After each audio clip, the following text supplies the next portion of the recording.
നമസ്കാരം. അഗസ്ത്യ സൈക്കോളജിക്കൽ സർവീസസിൻ്റെ മറ്റൊരു വീഡിയോയിലേക്ക് എല്ലാവർക്കും സ്വാഗതം. നമ്മൾ ഫോർഗീവ്നെസ് ആണ് ചർച്ച ചെയ്തുകൊണ്ടിരിക്കുന്നത്.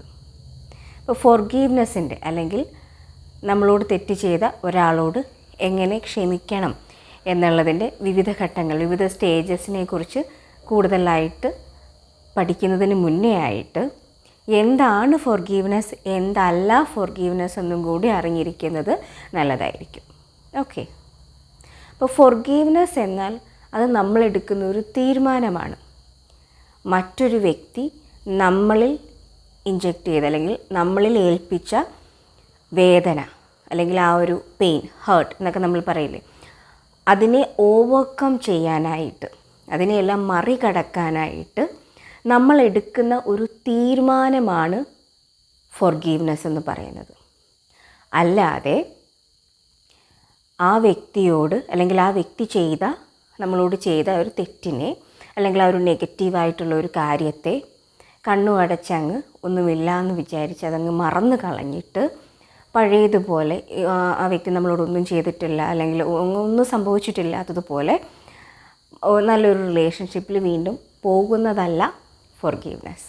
ഓക്കെ, ഇതാണ് ഒന്നാമത്തെ പോയിൻറ്റ്. രണ്ടാമത്തത്, ഫോർഗീവ്നെസ് എന്ന് വെച്ച് കഴിഞ്ഞാൽ നമ്മളെ വേദനിപ്പിച്ച വ്യക്തിയോട് നമുക്കുള്ള ദേഷ്യം, അതുപോലെ തന്നെ ആ വ്യക്തി കാരണം നമുക്കുണ്ടായിട്ടുള്ള ഏതെങ്കിലും തരത്തിൽ നമുക്കുണ്ടായിട്ടുള്ള അപമാനം, അതുമായി ബന്ധപ്പെട്ട മറ്റ് നെഗറ്റീവ് ഇമോഷൻസ്, അതുപോലെ തന്നെ നമ്മൾ നേരിട്ട അനീതി, ഇതിനെയെല്ലാം ഒരു ഹൈഡ്രജൻ ബലൂൺ പോലെ പതുക്കെ പതുക്കെ പറത്തിവിടാനായിട്ട് നമ്മൾ എത്തിച്ചേരുന്ന ഒരു മാനസിക അവസ്ഥയാണ് ഫോർഗീവ്നെസ് എന്ന് പറയുന്നത്. അത് നമ്മൾ എത്തിച്ചേരുന്ന അവസ്ഥയാണ്, ഒറ്റയടിക്ക് സാധ്യമാകുന്ന ഒന്നല്ല. ഓക്കെ, ഒരു ഹൈഡ്രജൻ ബലൂൺ പോലെ നമുക്ക് പറത്തി വിടണം ഈ നെഗറ്റീവ് ഇമോഷൻസിനെയൊക്കെ. ആ ഒരവസ്ഥയിലേക്ക് നമ്മളെ തന്നെ നമ്മൾ പാകപ്പെടുത്തി എടുക്കുന്ന ഒരു അവസ്ഥയാണ് നമ്മൾ ഫോർഗീവ്നെസ് എന്ന് പറയുന്നത്. അല്ലാതെ ഒരിക്കലും നമ്മൾ നേരിട്ട അനീതിയെ കണ്ണു അടച്ചങ്ങ് മറന്നു കളഞ്ഞ് മുന്നോട്ട് പോകലല്ല ഫോർഗീവ്നെസ് എന്ന് പറയുന്നത്. ഓക്കെ, മൂന്നാമത്തെ പോയിൻ്റ് എന്തെന്ന് വെച്ച് കഴിഞ്ഞാൽ, നമ്മളോട് അനീതി കാണിച്ച് അല്ലെങ്കിൽ നമ്മളോട് മോശമായിട്ട് പെരുമാറിയ, നമ്മളോട് തെറ്റ് ചെയ്ത അല്ലെങ്കിൽ നമ്മളിൽ ഒരു നെഗറ്റീവ് ഇമ്പാക്റ്റ് ഉണ്ടാക്കിയ ആ വ്യക്തിയോട് നമ്മൾ വളരെ കമ്പാഷനേറ്റായിട്ട്, വളരെ കരുണയോട് പെരുമാറുന്ന ഒരവസ്ഥ, അതിലേക്കൊക്കെ നമ്മൾ പതുക്കെ എത്തിച്ചേരത്തേ ഉള്ളൂ. ഒറ്റയടിക്ക് സാധ്യമാകുന്ന ഒരു കാര്യമല്ല, വളരെ ജെന്യുവനായിട്ടുള്ളൊരു സംഗതിയാണ്. ഓക്കെ, അപ്പോൾ വളരെ ഈവൻ ആ വ്യക്തി നമ്മളോട് മോശമായിട്ട് പെരുമാറിയ ആ വ്യക്തി അത് അർഹിക്കുന്നില്ലെങ്കിൽ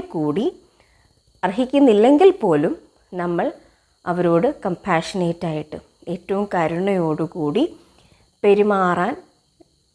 പെരുമാറുന്ന ഒരവസ്ഥ. ഓക്കെ, അല്ലെങ്കിൽ അങ്ങനെ നമുക്ക് പെരുമാറാൻ കഴിയുന്ന ഒരവസ്ഥയാണ് ഫോർഗീവ്നെസ് എന്ന് പറയുന്നത്.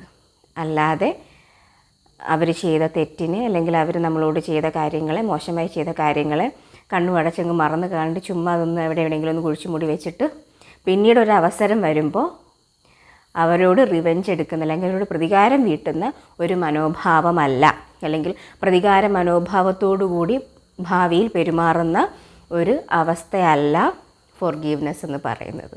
ഓക്കെ, അപ്പോൾ ഇതാണ് ഫോർഗീവ്നെസ്. ഓക്കെ, അപ്പോൾ ഫോർഗീവ്നെസ് എന്താണ്, എന്തല്ല ഫോർഗീവ്നെസ് എന്ന് മനസ്സിലായെന്ന് വിശ്വസിക്കുന്നു. അപ്പോൾ ഇനി അടുത്ത വീഡിയോയിൽ തീർച്ചയായിട്ടും നമുക്ക് ഫോർഗീവ്നെസ്സിൻ്റെ, അതായത് ഇപ്പോൾ ഈ പറഞ്ഞ വിവിധ അവസ്ഥകളിലേക്ക് നമ്മൾ ഓരോ ഘട്ടം ഘട്ടമായിട്ടാണ് എത്തിച്ചേരുന്നത്. ഒരിക്കലും ഒറ്റയടിക്ക് സാധിക്കുന്ന ഒരു കാര്യമല്ല. അപ്പോൾ ആ വിവിധ സ്റ്റേജസ് എന്തൊക്കെയാണെന്നുള്ളത് നമുക്ക് അടുത്ത വീഡിയോയിൽ ഡിസ്കസ് ചെയ്യാം. Thank you.